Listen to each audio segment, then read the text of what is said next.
Funding for Development Week. We've put all of you on mute at the moment, so please do keep yourself on mute.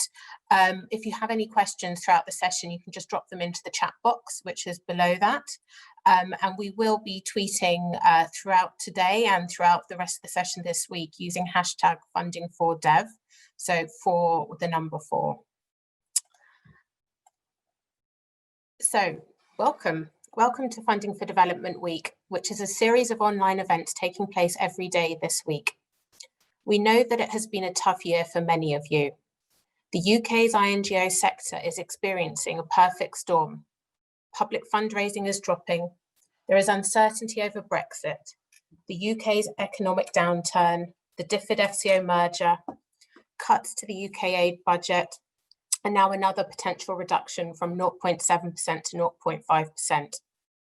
Our member surveys have consistently shown that many of you are worried about your organisation's financial sustainability, with 48% of organisations not likely to survive the next 2 years, which risks the great work that your partners do in the communities that they work in. So, given the year that we've all had, we thought it was really important to bring you all together collectively so we can discuss key issues facing NGOs.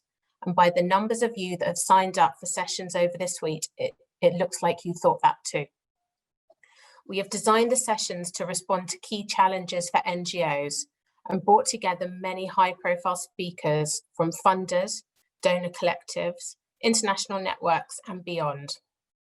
Today, we'll be looking at what funders have learned from COVID-19 with speakers from Comic Relief, the FCDO, the People's Postcode Lottery, and ACF.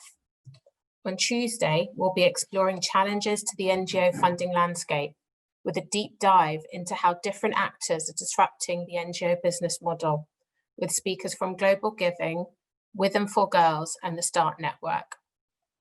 On Wednesday, we'll be hearing from Donor Tracker on how donors are supporting gender equality. And on Thursday, MZN will look at how organisations can grow their much needed unrestricted income. And finally, on Friday, we will have a panel of speakers from the UK government departments that spend overseas development aid, who will talk through their priorities and outline how NGOs can engage with them. Please do complete the feedback forms, which will be shared after each session. This helps us understand what works well and will feed into the design of future events. All the sessions are going to be recorded and the presentations will be shared afterwards. So ask questions, engage, and enjoy. So moving on to our first session, which is, as we said, what funders have learned from COVID. And this is a 90-minute session, and the way that it's going to be structured is we're going to have the speakers all presenting, followed by an opportunity to ask questions, which, as I said, you can just drop into the chat box, and then we're going to be going into some breakout groups. So the speakers, we've got a great list of speakers for you to hear from today. First of all, we're going to be hearing from Callum Atkin, who's the International Development Advisor from the People's Postcode Lottery. Callum has been with the People's Postcode Lottery since 2018, and as part of his role, he oversees and manages relationships with charities across the lottery's international development and human rights portfolio. People's Postcode Lottery has raises money for a variety of good causes and has distributed over £600 million worth of flexible funding since it began. We'll also be hearing from Vanessa Thomas, who's a senior portfolio manager at Comic Relief. She's been working with Comic Relief for nearly 3 years now. She oversees global partnerships ranging from homelessness to youth development and financial inclusion. She's really passionate about power shifting philanthropy and racial equity. And outside her work at Comic Relief, Vanessa sits on the board of a small London-based charity working with children and young people, and is the co-founder and director of the Diaspora Development. We'll also be hearing from Richard Hedbitch, who's the Director of External Affairs at ACF.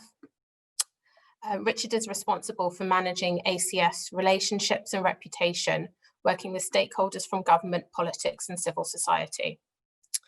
And then finally, we'll be hearing from Hayley Sharp, who's a team leader in the Covid-19 Directorate at the Foreign Commonwealth and Development Office.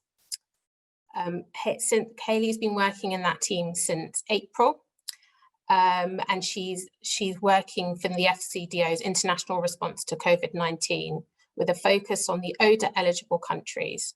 Before this, Hayley worked as an infrastructure advisor at DFID. So now you know all the speakers, we are going to get started and we're going to hear from Callum about what the People's Postcode Lottery has learned over the last 9 months. Handing over to Callum now. Great, thanks Zoe. Thanks for that introduction. Hello everyone. Great to be here with you today virtually to reflect on a pretty tough and crazy year for all of us. I want to divide my presentation into 3 parts. First of all, I'll give you all a bit of an introduction to People's Postcode Lottery, about who we are as a business and how we fund. And then I'll look a bit more at how we've responded to the crisis and how it's affected us as a business and as a funder. And then lastly, I want to reflect on the lessons that we've learned as a result of COVID-19. And they are focused around these 3 main areas, which are communication, collaboration, and trust. So a bit about People's Postcode Lottery. We're part of a family of lotteries operational in 5 different countries in Europe, Germany, Sweden, Norway, Netherlands, and Great Britain. And we're owned by a parent company called Nova Media. Combine all of those together, and we are the 2nd largest private donor in the world, behind the Bill and Melinda Gates Foundation, and we're not going to be catching them anytime soon. In Great Britain, we started as a pilot in the northeast of England in 2005. We moved to Scotland in 2008, and that's where we're still based. We have all of our staff based in Edinburgh. And then we expanded nationwide in 2010. And over the last 10 years, we've grown quite substantially. We've now got 4 million tickets in our prize draw every month, and we cover around 68% of postcodes in Great Britain. And as Zoe mentioned, in that time, we've raised over £600 million for charities and good causes, and we've managed to work with 8,500 charities and good causes in that time, all thanks to our players. Funding is distributed through 20 grant-making trusts. Each of those trusts has its own board of trustees and a distinct set of themes and funding objectives. And the majority of our funding which flows through these trusts is long-term and unrestricted. We provide annual flexible funding to charities on a long-term basis, between around 5 to 10 years. And we trust that our charities know how to best use our funding, meaning that the allocation of our funding is led by the charities each year. And as Zoe mentioned in her introduction as well, I oversee our work in international development and human rights. There are 3 trusts which support our work in that area. And I'm tasked with managing those funds on a strategic level, but also day to day through the relationships that we have with the charities in those trusts. So looking a bit more then at how PPL has responded to the crisis and how it's impacted on us, I think in a business sense, the crisis had quite a profound impact, not only from a communications and marketing perspective, but also in terms of our operations across Great Britain. One of the main things that appeal about us as a lottery is the idea of winning together, the idea that neighbours can play with their postcode and then win with their neighbours, win with their communities, and that also charities in their communities will win as well. And we have a number of large-scale events which we run every year up and down the country to celebrate that, to celebrate people winning prizes. Obviously, all of those mass gatherings have had to stop this year, and there's been a real change in our communications and our advertising tone as well. I'm sure you're all familiar with our knocking on the door jingle, and that's not something that people really want right now, strangers knocking on their door. So we've had to shift that. And there's also been a huge shift, I think, operationally in terms of moving all 370 staff members out of our office in Edinburgh and into a working from home environment. Half of our staff work in what we call our customer experience team. And they're used to working together in teams in a call center environment. It's fast paced, it's dynamic. It's all about working with your teammates to achieve those targets. So there's been quite a significant shift in that sense because all of those team members are now working from home, talking to players on their couches in their home offices, selling tickets in a way that's completely different to how it was a year ago.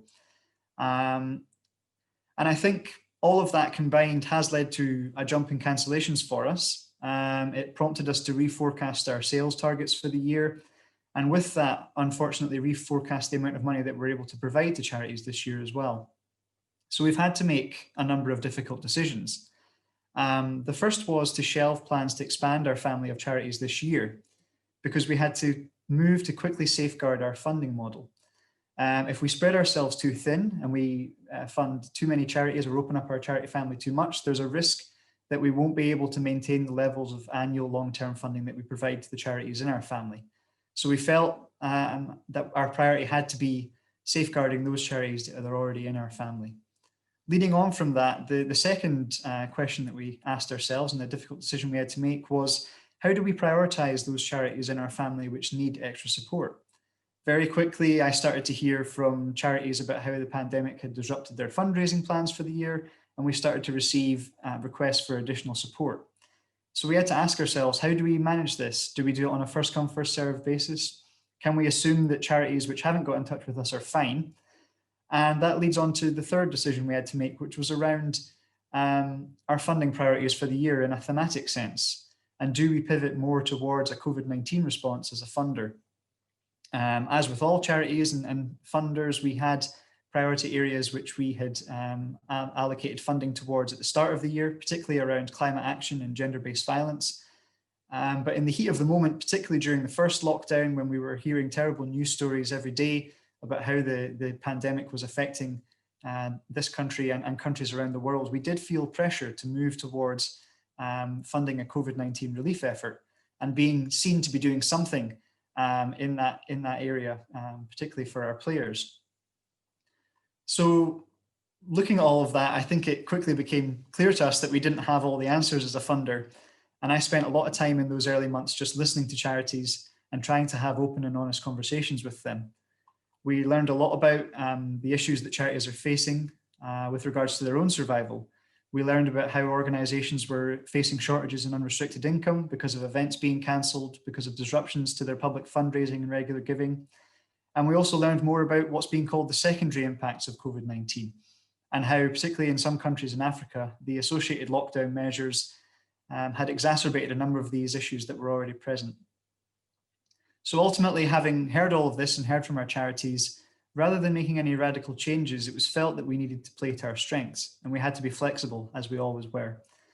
And that meant that we saw a lot of our charities reallocating previous awards that we had just issued at the start of the year and moving that towards more COVID-19 response funds, but also into more unrestricted areas or to cover gaps which had been left by other fundraising disruption. We also set up a COVID-19 response fund for our charities with a focus on unrestricted and core support to organisations who were really just struggling to keep the lights on.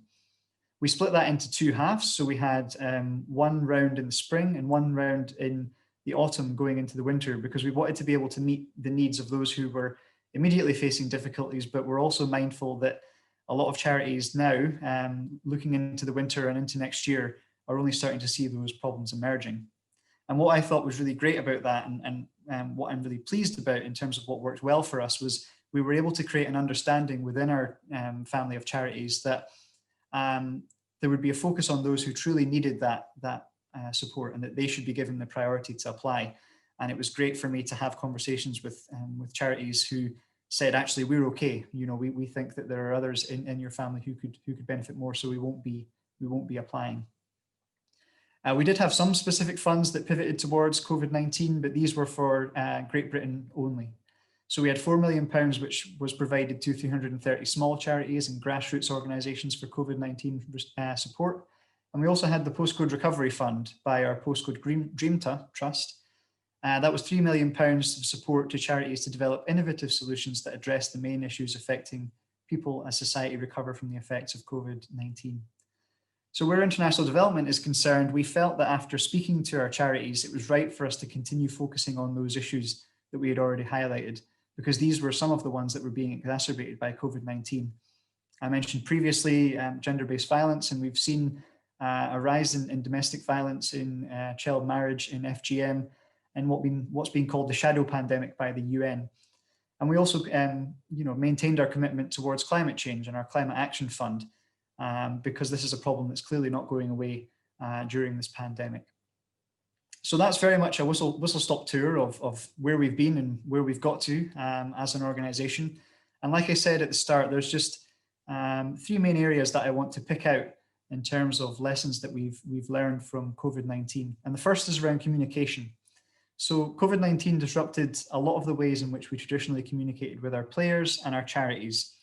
And I think our first instinct as a funder was to delay rather than adapt. And we cancelled a number of our key touch points in the year, such as our charity gathering, where we would traditionally get charities together to debate and discuss issues in person.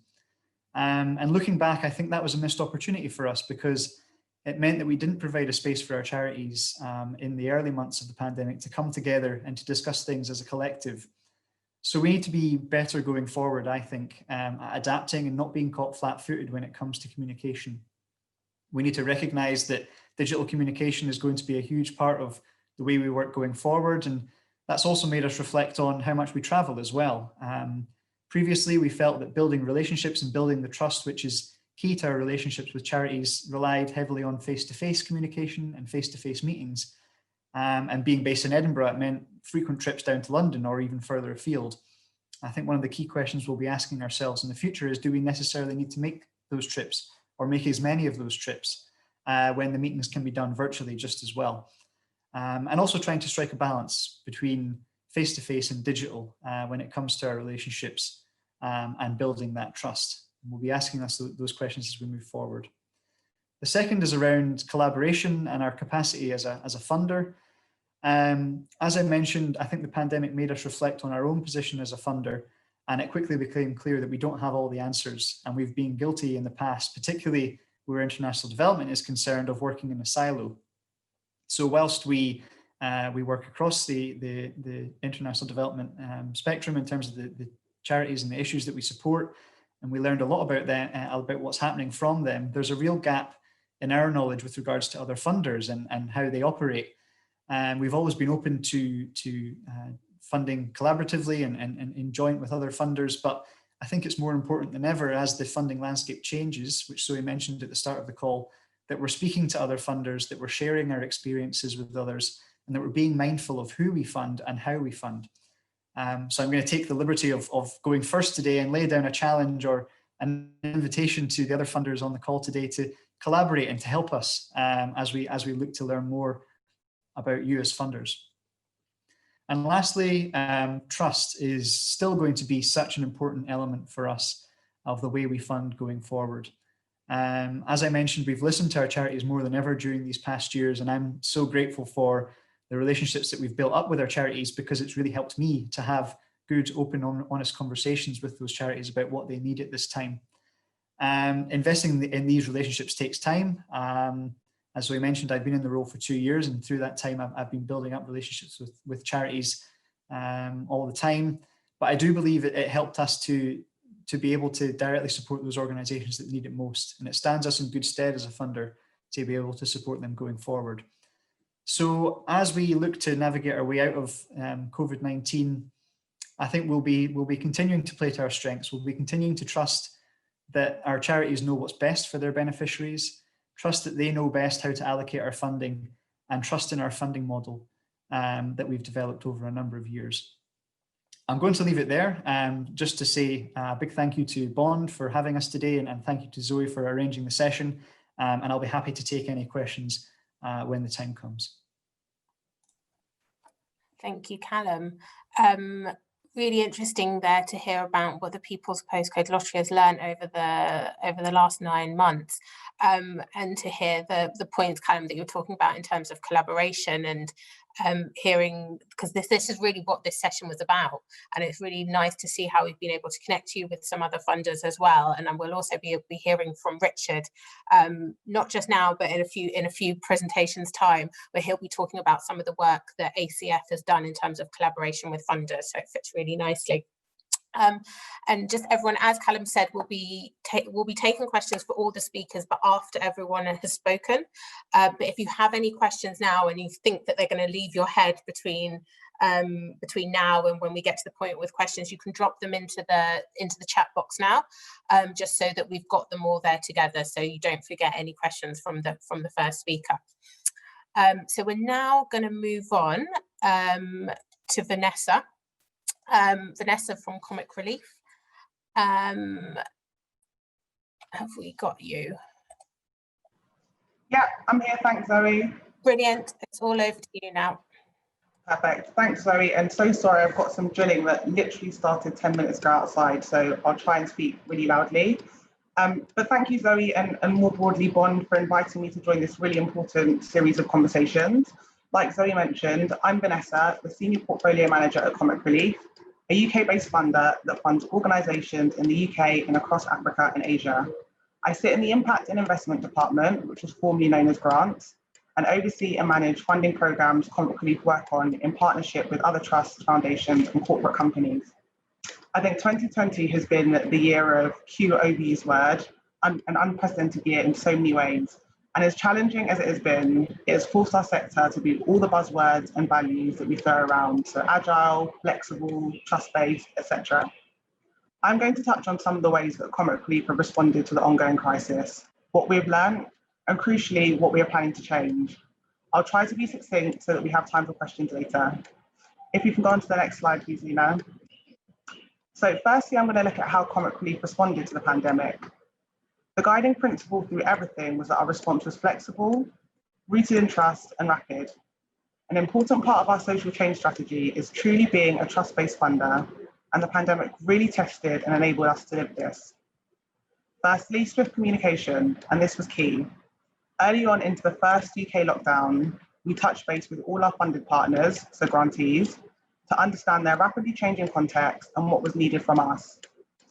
We were one of the first funders to publicly communicate our funding position, emailing and publishing Comic Relief's FAQs for funded partners on our website in March. It was really important for us to be flexible and led by trust. So in the FAQs, organisations could repurpose their grant for new activities in response to COVID, including core costs. Organisations could continue paying salaries even where there was no activity, and we approved no cost extensions for investments where activities were paused.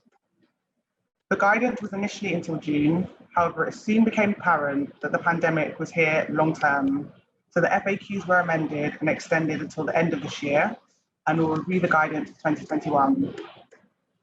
We also released some emergency funding, so using some of our unrestricted income and then the successful Big 19 campaign with Children in Need, we awarded millions of funding in the UK and also internationally to support immediate and emergency COVID responses. I'll focus on our international approach in this presentation. We adapted our application assessment process to ensure it was streamlined, recognising the stress that funded partners were under and the speed at which we needed to work. The pandemic also sped up the conversations about the gaps in our funding, and for the first time, we had targeted funding to communities experiencing inequalities such as structural racism. Finally, collaboration, which Callum has also touched on. Positively, much of our response was informed by conversations that we had with funded partners, other charities, and the wider civil society. Next slide, please, Lena. I'm now going to focus on how Comic Relief distributed funding. For a large proportion of the emergency funding, we worked through intermediaries, and these are partners who can flow money to community-based organisations. We have a history of doing this effectively across the 4 regions in the UK and in some international work. We decided to work this way as such partners are trusted by the communities they work in and understand the context and are well placed to direct funding where it's needed most, and critically, to organisations that Comic Relief are unable to reach directly. Working this way internationally, we distributed funding across 6 intermediary partners with expertise and reach across all the regions that we fund in, including across the Middle Eastern and North Africa route for our migration work. We funded organisations like Urgent Action Fund Africa and Women's Fund Asia, who are responding to the gendered impact of COVID. Urgent Action Fund are supporting women's rights organisations across Africa with a mixture of practical and humanitarian support, for example, staff salaries, wash facilities, and access to sexual reproductive health services in lockdown. The criteria for this, so our priority was funding organisations that were aligned with the Comic Relief mission. with the reach and network to onward grant make to community-led organisations and to do so rapidly. In terms of process, a typical funding call at Comic Relief can take 6 to 9 months, as a lot of you have probably experienced. However, we knew that we needed to act at pace, and thus the various emergency streams took weeks from start to the money landing in organisations' accounts. To do this, we reviewed and then streamlined every aspect of the process. We made application forms simpler, recognising that much of the detail on how funding would be spent would change rapidly. We asked for less documentation and also had lighter touch assessments. Given the crisis, we really interrogated the key info that was required, focusing on legal or governance requirements and not much else. We weren't prescriptive and also recognised that the nature of emergency funding meant the specifics of how the money would be spent may not be detailed at application stage and could and should change if partners are being responsive and led by need. And we also, as I've touched on already, allowed partners to use funds for project and or core costs. Beyond the themes, we recognise that our funding needed to go beyond the Comic Relief themes, and these are gender justice, mental health, early childhood development, and homelessness and migration. We realised that a straitjacket in this way did not necessarily mirror the crisis that people were facing. Furthermore, we recognised that our overall strategy and mission would be met as we channeled funds to organisations that are rooted in communities and could direct the funding to where it's needed most. If we can go on to my final slide, please, Lena. So I'm going to spend the last few moments talking through what we've learned and what we're now trying to implement. So in terms of what worked well, COVID definitely accelerated the progress on many key facets of our social change strategy. Many of the discussion points today are aspects of how we endeavour to enact change in our strategy, and this was the direction we set out to go in, with COVID speeding up the process. We really had to lean into trust-based funding, furthermore being guided by our funded partners. We've heard from organisations that flexible funding is key, and so our emergency funding allowed partners to use funding for both projects and core costs, as I've touched on before. We were able to work at pace with communication to the sector very early on. Additionally, much of our approach was informed by conversations with civil society. Working through intermediaries ensured that we had maximum impact and reached the most vulnerable and affected. What did we learn? Well, it's easier to adapt and streamline aspects of our grant-making cycle, for example, application forms, but there's definitely challenges elsewhere, and this is something that we still need to work through. Comic Relief systems aren't set up for rapid or emergency grant making, so it was really resource intensive, and this way of working is fine for a limited period, but not sustainable. As I've touched on earlier, the gaps in who we funded were definitely more apparent, with COVID exacerbating many inequalities, so targeted funding was required, and we've committed over £6 million to communities experiencing racial inequality in the UK. Finally, what are we doing next? So we're solidifying the ways of working following some internal change, but our priority is how can we continue to ensure that the application journey is simple, provides enough relevant information for Comic Relief without unnecessary bureaucracy for organisations. We're exploring establishing formal international intermediaries. Our UK response was slightly easier as we already worked this way in 4 regions. And we're also currently planning our second UK and international funding response, recognising that we still need to address the impact of the pandemic, as it's very much here to stay. However, we must also look to the longer term impacts, so watch the space. The pandemic has truly pushed and tested boundaries and challenged ways of working that seemed unchangeable. We're not yet out of the crisis, and my hope is that Comic Relief and the wider sector take stock of what has been achieved and where there have been misses. We need continued collaboration, ongoing communication, less bureaucracy, and flexible investment in both the precedented and unprecedented times. Thank you, and I look forward to your questions later on. Thank you, Vanessa. And really interesting to hear Adonis talking about less bureaucracy, and also about all the, just interesting to hear about how you adapted so many of your processes and were able to do that at pace and get that out really quickly for the organisations that you work with and the others that would be applying for funding. So hopefully we'll be able to unpick a little bit of that when we come to questions in the breakout. So we're doing very well for time, so well done, speakers. Now we're going to be moving on. We've got Richard next. So Richard, as I said earlier, works for the Association for Charitable Foundations. So he's got a lot of experience working with different foundations, and is going to be talking about what the foundations have learned and also what ACF has been doing to support them through that. So handing over to you, Richard. Thank you very much. And for some reason, I think it's 2019 in my slide. I think there might be some subliminal kind of desire not to have the year that we've had. So I've been in post since February this year, so nearly all the year has been focused on COVID. Before that, I worked in the environment sector for quite a few years. If I can have my next slide. So there are three things I wanted to cover. One of which is just a quick overview of foundations and international developments and how they support it, a bit about how foundations have responded to COVID-19, and then a little look at the kind of the funding ecosystem going forward and issues that funders generally are considering. I think I'm looking at it a little bit from a kind of overall perspective of funders, so not simply international developments, but I'll try and apply that as a bit of a lens to what I'm talking about. So looking at the overview, so the foundation sector total giving each year is around £6.5 billion. The turnover of the voluntary sector as a whole is around £54 billion. So it's important, but it's not kind of the most important. Public giving is still what the majority where funding come from. Half of that funding comes from the top 300 foundations. So there's a very long tail of small foundations, and there's a few who give a very great deal. In terms of ACF, we have around 400 members. So they have assets of around 50 billion and they give over 2.5 billion annually. So it's quite a significant share of the foundation sector who belong to ACF.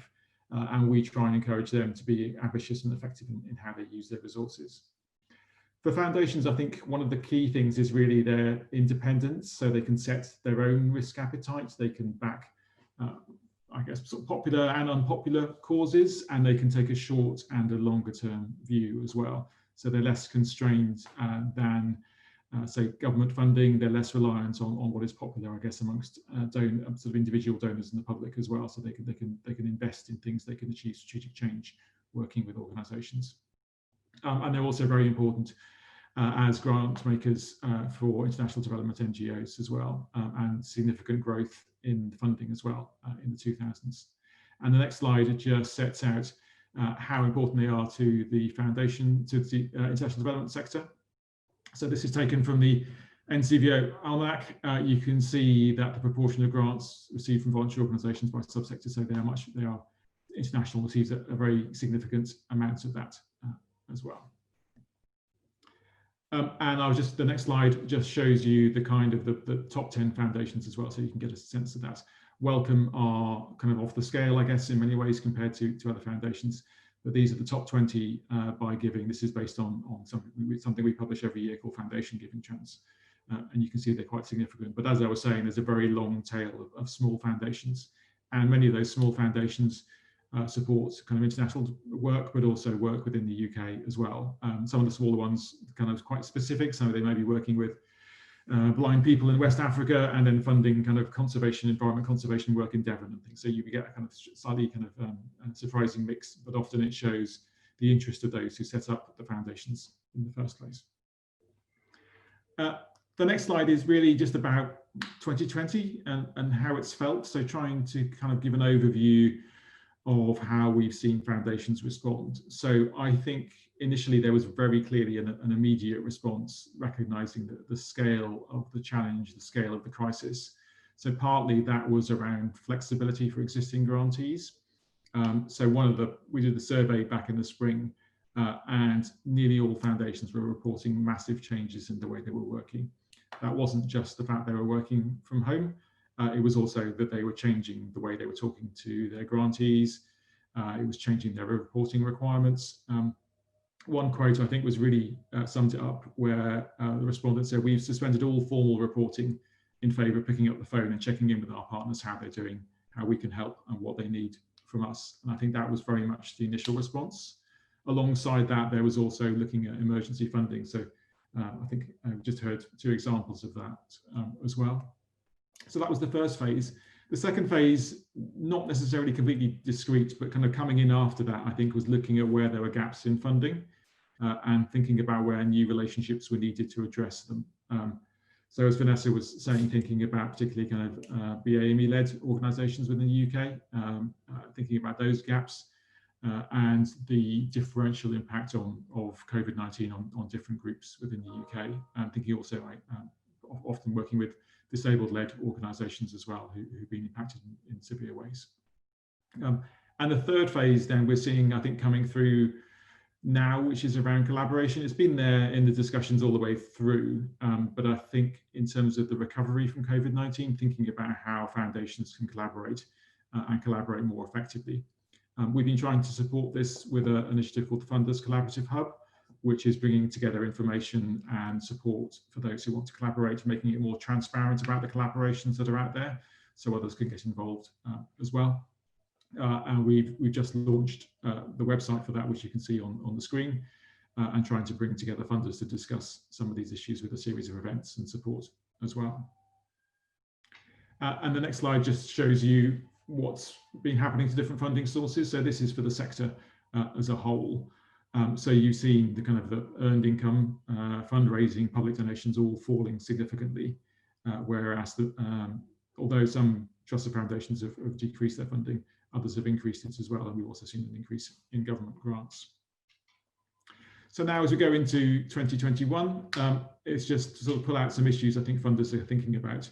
So one of the issues is around whether you should be trying to spend more now, spending down your kind of endowment, or whether you think it's best to keep funding in reserve. I guess we're seeing kind of severe challenges obviously now in 2020 and into 2021. But though for many foundations and the issues they work on, that those issues aren't going to go away. So it's important to think about the longer term as well.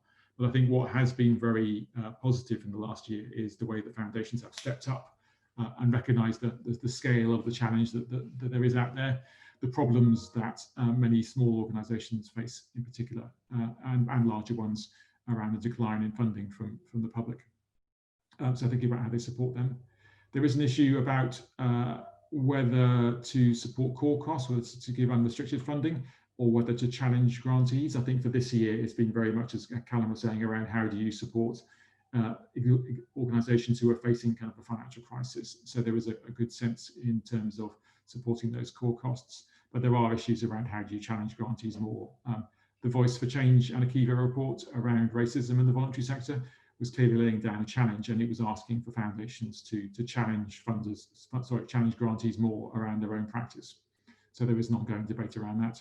There's the endless or ongoing debates around power and the extent to which foundations, through their ability to fund, are skewing the work of organisations. I think to some extent there is a risk there, but it's also a kind of risk I think that voluntary organisations in many ways can manage themselves in terms of ensuring their own independence, and they're still pursuing their own mission.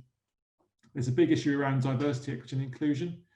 So the foundation sector is not a diverse sector, and that may well play out in terms of the decisions it takes and the kinds of things it funds. We're doing a lot of work with our Stronger Foundations programme to try and encourage more diversity, to try and encourage consideration of equity and inclusion in the work of foundations. And linked to that is also the extent to which foundations and philanthropy generally are coming under criticism as well. It's often a debate that's sort of taken from America, where it's a different situation. Even after 10 years of austerity, the UK state is a much larger kind of player in terms of public services than in many parts of America. It's a larger player in terms of funding the sector as well. So it's a slightly different situation. And I think there's also the kind of the opportunities for new sources of philanthropy. So the extent to which, where we do see the very rich, are they looking are they themselves interested in funding charities and funding public benefits, and what's the right way for them to do so? So we think that foundations as charities are a very good way to organisations to kind of provide that corporate structure for giving, and one that helps address some of the criticisms of philanthropy that we see in America. And then the final slide, I think I'll leave it, this one is just around what the future holds for the funding ecosystem. So I think Hayley will be talking about the FCDO kind of role, But it's clear, I think, that this set of government ministers doesn't really prioritise international developments in the way that previous ones did. As I mentioned, I used to work in the environment sector. We always looked at the international development sector with jealousy about its influence with government and its ability to make a case for funding and make a case for change. I think that's changed to some extent, and it's a very different government that we've got now. It's also a different situation even after 10 years of austerity. We've now got a significant rise in government debt. It's going to be difficult for government to prioritise or to look at increasing funding too. Across the range of public services, because of the range of funding they provide. The cost of debt is less, but the government's debt has massively increased over the last year with so much support to the economy to keep it going as large parts of the lockdown. We're also going to see probably a hit to public donations again next year. I think the research shows that small changes in income, even downwards, do not necessarily hit public donations, but big changes like unemployment, big changes in terms of people's confidence about their own finances, that will make a difference to public donations. Trading income may also remain suppressed. The economy is not going to bounce back quickly. It may be that large parts of it carry on being locked down into next year. And it's also the case that international NGOs have much lower levels of reserves.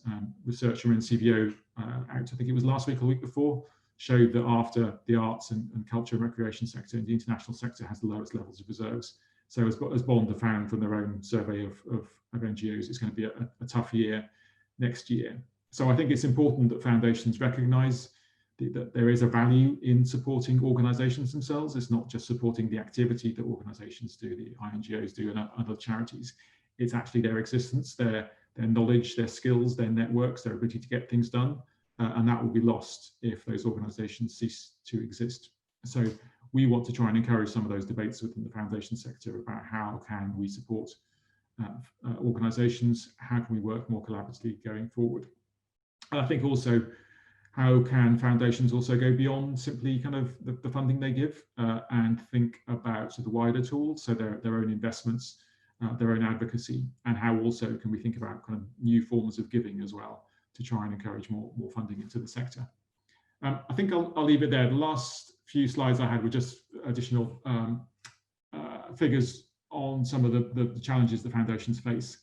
But I think it's a really important time. And I think although this year has been tough for many, I think we're not going to see going back to how things were very quickly into next year. So it's a real challenge about making sure that foundations and funders think about how they can collaborate more, think about how they can be more effective, and think about how they support the organisations that they have relationships with and those that they need to into the future. Thank you. Thank you, Richard. Really interesting there to hear points about kind of supporting organisations and not just supporting results. And I can hear some of those similar points to what Callum and Vanessa were talking about the way those two funders fund as well. So it feels like it fits quite nicely as we're now going to be hearing from Hayley from the FCDO. So Hayley, are you there? Hello, yes, can you see and hear me? Yes, I can. So I'll hand over to you. And everyone just remember, after Hayley speaks, we're going to be taking questions for all of the speakers before we move on into some group work. So if you've got questions, jot them down or drop them into the chat box so we can get ready with questions. So over to you, Hayley. Brilliant. No, thanks, Zoe, and thanks everyone for joining today. It's great to have so many people here and to hear sort of the experiences from other donors as well. So a really good opportunity for collaboration and engagement from my side. So as Zoe said, so I'm Hayley. I've been just a quick intro. I've been a DFID advisor for around 8 years now, obviously part of FCDO.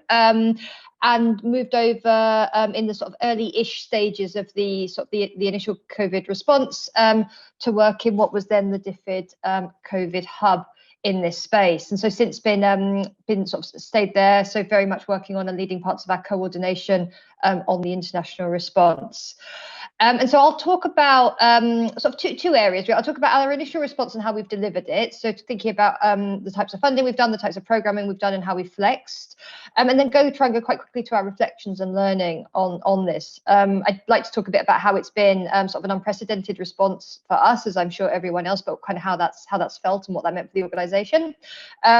Particularly how we've seen the links with the UK response. So for us, it's not normal to be responding to almost the same type of emergency in the UK as you are overseas, and that's got some interesting dynamics there that we've had to learn from. And the importance of sort of working with NGOs, how we've been linking with yourselves and across civil society, and how we'd like to continue to do that in the future. And please do chuck in questions in the chat, and it'll be great to talk through those afterwards as well with everyone else. So first, the initial response.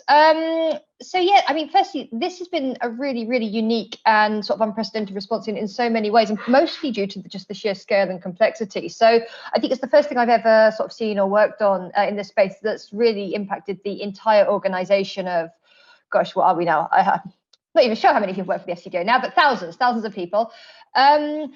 I mean, both in ways that you've all had, people working from home, having to adapt to remote working, but also just the fact that from the development side, it's affected, all of our countries, all of our existing programs, as well as the new commitments and response. The sheer scale of the response. So right now we've committed over £1 billion of aid to new commitments. So that's new programs, new activities responding to the impact of Covid-19. And there's interesting elements to that. So how do you, shift large sums of money out the door in a way that is effective? And as I said, the fact that we're managing, we as in the whole UK government, not so much FCDO, but it obviously affected us, but managing a UK response as well as the international side. So in terms of the immediate response, 3 ways really: new financial commitments, adapting our existing programs, and then also, and I will just touch on it because it's where a huge amounts of effort and resource goes, is our wider international engagement. So not so much the money that we're spending, but the way that the department can work with others internationally to leverage other amounts of money for COVID to support others to do more. And so, as I've said, well, over £1 billion, now up to almost £1.3 billion of UK aid to counter the direct impacts, but also the wider impacts of COVID, the health, humanitarian and social economic risks. So including things like education issues, sort of gender issues, we've seen domestic violence rise, so all of that, and particularly to support the global effort to find and distribute a vaccine. And as part of that, NGOs have been an utterly critical partner in meeting the huge challenge here. We allocated 68 million directly for international NGOs, including UK challenges to help tackle the virus. And then a huge amount of our funding through the UN appeals and others goes via the multilaterals. This is so we can deliver at scale, but then filters down to NGOs, and in many cases is delivered by organisations working on the ground who are really the best place to actually deliver this work and know the challenges that are faced by the most vulnerable people. We've had some interesting and new partnerships. So through our existing hygiene partnership with Unilever, we've worked with WaterAid and ActionAid to really focus on hygiene messages to communities. We put out 18 million through the Rapid Response Facility, which is for sort of NGO access, and also worked with the Disaster Emergency Committee's Covert Ppl, who I'm sure many of you are familiar with. So that was match funding from donations to the UK public, and also the UK Aid Direct rounds as well. And so if any of you are interested in finding out more about that, I'll pop, there's a link to the website, and I'm sure Bond are probably much better at FCDO and communicating these grants and information, but I'll post the link in the chat at the end as well. And so alongside these sort of new amounts of funding, loads of work going on with each and every country office to adapt their bilateral programs to channel sort of resources to the response and make sure that what they were doing worked in a kind of post-COVID or COVID environment. So, for example, in South Sudan, lots of support now working with the government, trying to do quite a lot in the wash space, water sanitation, hygiene activities. And then in Bangladesh, for example, a lot going on, particularly in the Rohingya refugee camps, and supporting humanitarian services.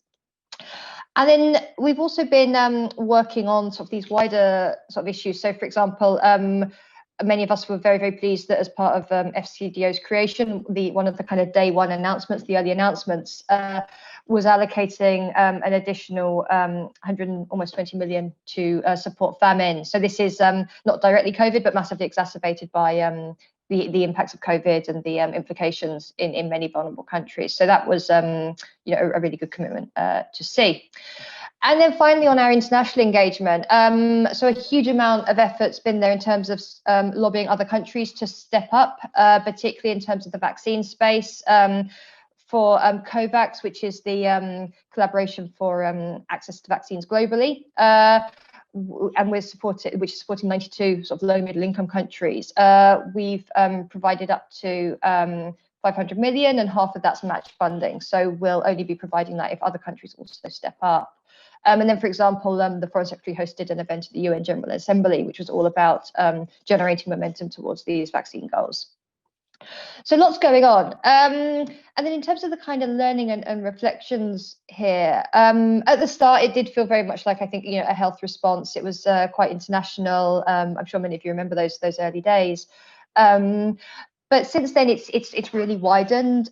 Still a lot going on in the health space, but very much thinking about the secondary impacts of health, as well as the direct impacts of COVID, and also particularly the economic impact. So we've seen in many countries across Africa, for example, the direct impacts of COVID aren't as obviously evident as people felt they might have been. It's very hard to get a clear picture of what is actually going on, but we haven't seen excess sort of mortality from deaths by attributed to COVID in a way that we feared.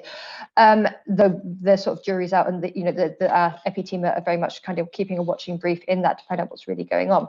But what we are doing is, what we have seen and what we know there is a massive impact in terms of people's incomes, in terms of jobs and the economy. And we saw lots of African countries actually locking down very, quite early and quite heavily, in a way that, it's trade-offs, but maybe meant that the economic implications have been difficult. So working with lots of countries on all of that and those elements. We also were able to really draw on UK response. So there were sort of RAF aid-funded flights very early on to support the response. We had sort of medics going out to Lebanon after the port blast to help with the support out there.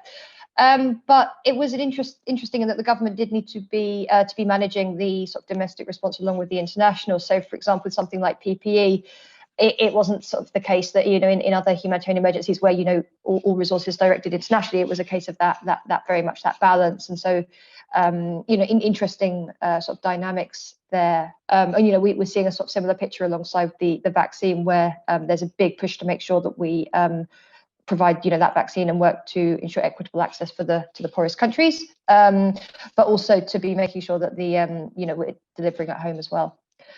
But it's also made it been really interesting to see the kind of expertise being shared globally. So a huge amount of sort of particularly collaboration on the science, and then also the kind of lessons that we were able to learn. So Ebola was a really interesting example that we've seen the lessons from Ebola really affecting how some of the initial response, particularly internationally, was done for for the COVID response as well. So particularly a big push into cool, thanks, Zoe. Particularly a big push on vaccines early on. A big push in terms of how do we do a good, rapid public health response? How do we ensure strong community engagement and strong coordination across different organisations in the UN and others? And then finally, I'll just talk a little bit now, just a couple of minutes on how we've worked with NGOs and civil society. So as I said, really, really key partners for the FCDO. It's generally international, but particularly local NGOs, civil society organisations who really know what's going on the ground, who really have that expertise. And it's been really fantastic to see civil society as a whole and BOM members stepping up to deliver in really, really challenging times, while working with the operational challenges that everyone's been grappling with, and particularly in terms of informing our response, so feeding in, offering your knowledge and learning as well. And we want to keep hearing from you and have set up so I'm not in the Inclusive Societies Department, who manage directly our engagement with NGOs. But particularly, we've had our high-level steering group on COVID-19. So that's chaired by Baroness Suggs, one of our ministers. And I know that a number of the key the CEOs from some of the major partners joined that. And underneath that, we also have our working groups covering health, humanitarian, and rights and government elements of the response. So forums like that are really crucial for us in terms of hearing what you think and being able to, well, kind of hold us accountable, but also translate that into programming. In terms of the multilateral aspect, so I said before that we do put a lot of our funding out through the multilateral institutions for COVID, but for us that's not just going directly to, say, the big UN organisations, and it's about them that being funneled down through their mechanisms to reach local organisations. And so we've been lobbying the UN agencies to simplify their processes for NGO partners to make sure that it's simpler and that funding reaches organisations much more swiftly. And so finally, just to reflect, so it has been an unprecedented year, I think both from a COVID perspective, but I mean also, and I think I can't read all the questions as they've been coming up, but I caught some of the early sort of the first lines. And it has been, a really unprecedented year for sort of DFID as an organisation, for I think the UKA sector, for UK government and sort of FCDO. And so I wouldn't presume to predict what might happen in the next year or beyond that. But I do think that whatever happens, even in the best case, we're going to continue to see challenges. We want to continue to maintain our partnerships with yourselves, and civil society and NGO does continue to be absolutely key as part of our funding. So I'll just finish with really looking forward to hearing what comments, questions, and what you all have to say. And just thank you very much for all of your efforts over this year. Thanks very much, Hayley. It's really interesting to hear about all the work that the FCDO has been doing over this last year as a kind of a really large donor, and some of the complexities that you've had to deal with, and working through kind of different multilaterals, and then still supporting and working with the NGO partners as well. So we're now moving on to the questions point. We've got some great questions so far that have been dropped into the chat box. Again, if you've got any more, please drop them in there and we'll try and find time to get through to them. And then we're going to be going into the group work before coming back together all towards the end and realizing we've now got 30 minutes to do that. So I will move on. First question that came through I've got actually is for Callum. So there's a question in there, Callum, for you that came into the chat box, asking what the People's Postcodes Lottery strategy is for engaging with new charities whose beneficiaries need to recover from the impact of COVID, as opposed to your charities, or I know you call them the family of charities that the People's Postcodes Lottery already supports. Over to you, Callum. Thanks, Zoe, and thanks for the question as well. Yeah, I can talk a bit more about that. So, as I mentioned in my presentation, it's been a difficult year for us as well as a funder and as a business. Ticket sales are down, we're not meeting our targets, and with that, that means that we have less money to give to charities going forward. That's the kind of blunt truth of it, really. So, as I mentioned in my presentation, we really have to prioritise the charities that are already in our family. We have to safeguard our funding model, which is about giving reliable annual long-term funding to charities. And we're not going to deviate from that because that's how we believe our funding should be distributed. So in terms of new charities, it does mean we're in a difficult position to be able to expand our family. It doesn't look like we'll be able to do so this year. And the question is still out for next year because we don't know what's going to happen next year. We don't know whether our ticket sales are going to perform better or worse. And so we're having to forecast very prudently at the moment in terms of what that looks like. In normal times, we would, in terms of bringing new charities on board, our strategy is always, as I mentioned, we have the 20 different trusts. Our strategy is always to look at those trust strategies and see if there are any gaps in terms of the strategy in relation to the charities that we have in that trust at the moment. And where gaps do appear, we then would approach charities to become part of our family. So it's a closed application process. It's not one that's open to charities to apply. And again, that can take a number of years to kind of go through. And if you speak to charities that are in our family, you'll hear stories about it being 1, 2, 3 years from when we first make contact with the charity to when we actually bring them on. And that's for a number of reasons. The first is obviously to help us build that relationship and build that trust, so that we feel confident in them going forward and being able to support them long term. But also, you know, on a realistic sort of financial level, it's about building up those levels within the trust to be able to finance them long term. I hope that answers the question. If not, my contact details are on the slide, so happy to chat more otherwise. Thanks, Callum, for explaining how the People's Postcode Lottery, how you bring some of your partner organisations on board, really developing that trust. There's a question that's just come through for Vanessa, and Vanessa, you may be able to provide a bit more information on when the second international funding response by Comic Relief is likely to come out and what it's likely to focus on. Sorry, that was a question. What do you think it's likely to focus on? Thanks, Zoe, and thanks, Anna, for your question. We're still very much kind of working through the detail of this, so apologies if my answer isn't that specific. But it will definitely bring together the kind of current learnings that have emerged from this year, and I think the focus will be on the kind of medium to longer term consequences of COVID. So I'm going to post our website link to kind of all the open calls in the chat. And that's kind of all I can say right now, but please, I've shared my email address. I'm really happy to pick up this conversation further once I have more information. Thanks, Vanessa. And when it does come to that point, we're happy to share the information more widely through bond and then out to the sector. Definitely. I've got a question here, Richard, from Rachel, and I think it could fit with some of the points that you were talking about with ACF members. So she's asking, the UK NGO development sector is going through it's under tremendous pressure going forward and from COVID. Do you know what plans donors, so maybe some of your ACF members, have for supporting the sector as a whole going forwards, ensuring that the UK sector's global leadership, learning and influence is not lost? So kind of support beyond money.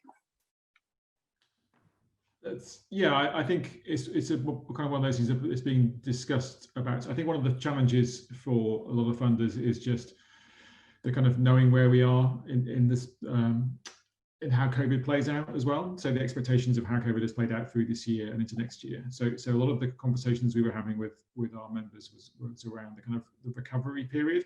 So expecting to come out of restrictions and what kind of funding would be needed, what kind of need there is coming out of it. And I think the fact that we're still in a situation where large parts of the world are still in lockdown or in different versions of it makes life more challenging. As I was saying, I think it is a recognition that the value of the sector, the value of individual organisations, and also really important around collaboration. I feel like kind of mine and other presentations sort of, it's the kind of the scale of the crisis that the world economy is in and the world society and health is in, and then you're offering a website to encourage collaboration. It's sort of like the two things don't marry up, but I think collaboration more generally is a really important part of it. I think also collaboration between NGOs as well. There is value in the fact that there is diversity in civil society and diversity in NGOs, but also how they work together more effectively as well. It doesn't necessarily mean mergers, but I think part of the response also has to be about how the sector as a whole collaborates in the future. Thanks, Richard. Hayley, it won't surprise you to know that there's quite a few questions for you. There's one here, I'm not exact 100% what it's referring to, but the first one that someone dropped in, we have been invited to apply based off the back of unsolicited proposals. Will there be other pots of funding for this opportunity? This was initially to an FCO, but it'd be great to hear from all donors on this. So maybe that's just more a bit about how organisations will be able to apply for funding through the FCDO. And then there's also a second question, actually. How will the new rule apply to only appoint UK nationals to FCDO jobs, even in missions abroad? As I understand, this will also affect the COVID response. And I suppose that actually probably links into a question that Stephanie's just dropped into the chat box. So it'd be interesting to hear Vanessa and Callum, your thoughts on this, on how the pressures of this year affect the localization agenda. Great. Shall I kick that one off? Yeah. Thanks. No, thanks. And yeah, really good questions. So in terms of sort of future funding rounds and process, and sort of, applying through FCO, sort of, through previous FCO or different channels. So at the moment, the merger transformation is still ongoing. So in terms of sort of future processes and how things will work, that's not yet been bedded down. So, I mean, imagining that they're likely to be a slight mix of, how both organizations run things.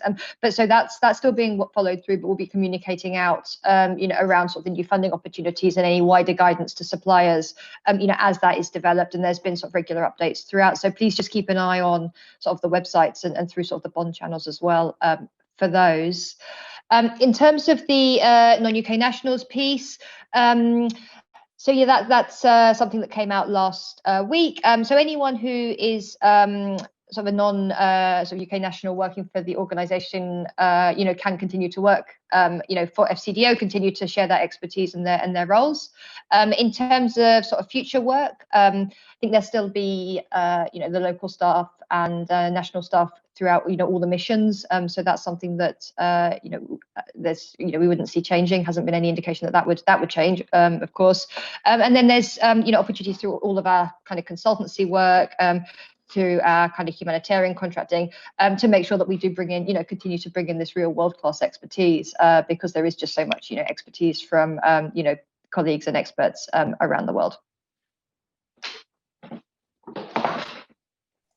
Okay, thanks, Hayley. And we're running a little bit behind on time, so we're going to move into some group work now. So just to let you all know, so once we've done the group work, we're all going to come back together again. So please don't drop out for the group work, even though I know some of you might be tempted. It's a really important way that you're able to talk to all the other participants, because we're not meeting face to face like we normally would. This is your opportunity to network and to hear from people and to really exchange those learnings and feed some of those back to the speakers, as well, so that they've got some learnings as well. So when we go off into the group work, which will happen automatically, you'll be sent into a breakout room. As soon as you arrive there, please choose someone to be the person that's going to feed back for you. And you won't be feeding back verbally, it'll be feeding back through the chat box, just because of the sheer number of you.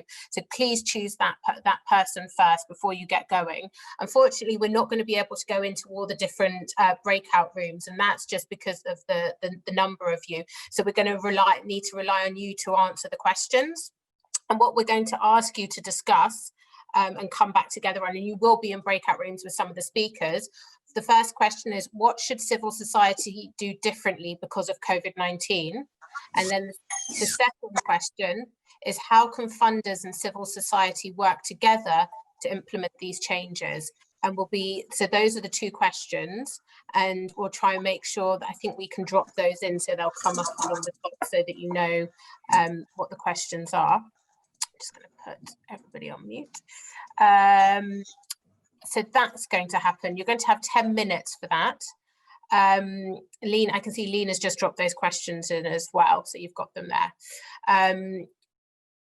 Right, so you'll get that. The breakout rooms will come up now. You'll get 10 minutes for those discussions.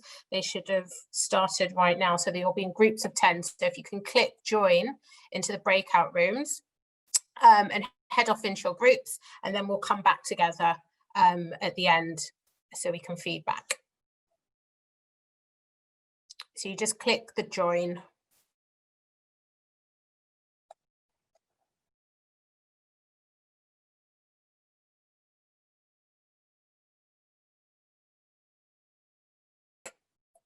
I think that's all of you. So I know that it was a very short amount of time to discuss some very big questions, but hopefully that showed you how much you've all learned over the last 9 months, and that there was really a lot to talk about. So I hope that you had really good discussions. And when you were in your breakout rooms, I can see there's already learnings coming through. I asked if you could choose one person to drop into the chat box some of the points that you were discussing. So I can see that Richard has already talked about, one, a need to shift narrative and language from aid and development. Black Lives Matter in 2020 could help put the sector on a different path to this. So any other learnings that are coming through, please drop them, that you were discussing, please drop them into the chat box. While we're just waiting for those to come through, just before we break off into the breakout rooms, there was some questions about localizations and what this meant, what the impact of COVID-19 and what this meant for the localization agenda. And I can see that Vanessa has talked a little, has written here, the localization agenda is still key. With emergency funding, we didn't want to soften our funding directly commitment because we believe it's crucial in shifting power and enacting social change. For our international intermediary funding, we prioritise partnering with organisations based and rooted in the communities they serve, such as Urgent Action Fund Africa and the Kenya Community Development Foundation. So really great to hear the Comic Relief continue to prioritise this during the crisis. I can see Rich has already just dropped in number 2, needs for government donors in particular to trust NGOs rather than heavy reporting requirements, especially in the context of 2020. So again, that kind of relaxation in a crisis of some of the reporting requirements and too much expectations of NGOs subsidising government grant programmes. So there's quite a bit of examples of that. And actually in one of our surveys that we did, probably at the start-ish of the crisis, I do remember reading some feedback that a lot of organisations were funding their initial response from their own unrestricted funding pots as well. Again, if you've got any of these groups, if you've got things that you'd like to drop in, please drop them in so we can talk them through, and then we're able to share back to some of the speakers what civil society's response has been. I've got one here from Kinneret saying civil society is different from the private and government sector in that it's rooted in grassroots and community needs. COVID-19 has shown the need for civil society to continue to do what we do, but more strongly.